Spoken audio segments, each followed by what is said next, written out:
یہ طاقتور تھا، بڑا مضبوط، لیکن پھر بھی یہ ہار گیا۔ قدرت ہر بار طاقتور کو نہیں بچاتی، قدرت خود انتخاب کرتی ہے۔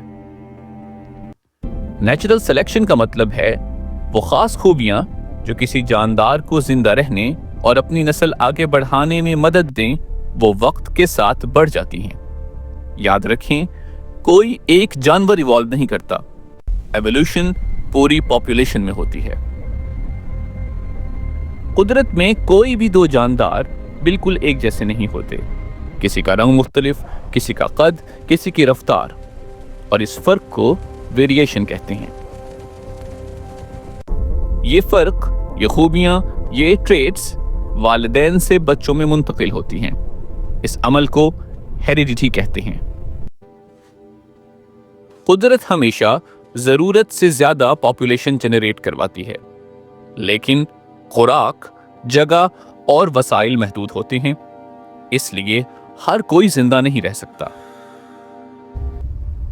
جو ماحول کے مطابق بہتر فٹ ہو، یعنی جو حالات کو بہتر برداشت کر سکے، وہ زیادہ عرصہ زندہ رہتا ہے اور وہی اپنی نسل آگے بڑھاتا ہے۔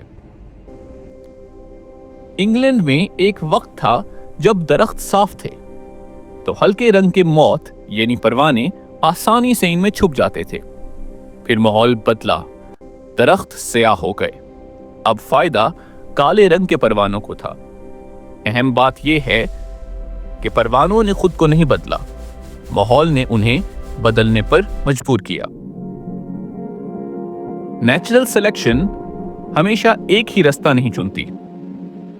کبھی ماحول کسی ایک خاص خوبی کو آگے بڑھاتا ہے، یعنی ڈائریکشنل سلیکشن، کبھی ماحول درمیانی حالت کو محفوظ رکھتا ہے اور ایکسٹریمز کو ختم کر دیتا ہے، یعنی اسٹیبلائزنگ سلیکشن، اور کبھی ایکسٹریمز کو فائدہ دیتا ہے اور درمیانی حالت کو نہیں، یعنی ڈسرپٹیو سلیکشن۔